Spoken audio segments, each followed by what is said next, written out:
If you're frustrated by the social tab glitch in Helldivers 2.0 and your friend list not showing up, you're not alone.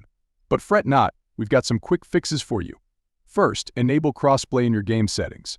Head to the main menu, click on Options, then select Gameplay. Look for the crossplay option and ensure it's switched on.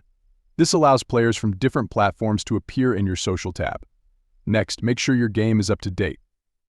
Open Steam, go to your library, right-click on Helldivers 2.0, select Properties, then click on Updates to check for any available updates. Sometimes, issues with the social tab can be related to Steam overlay settings.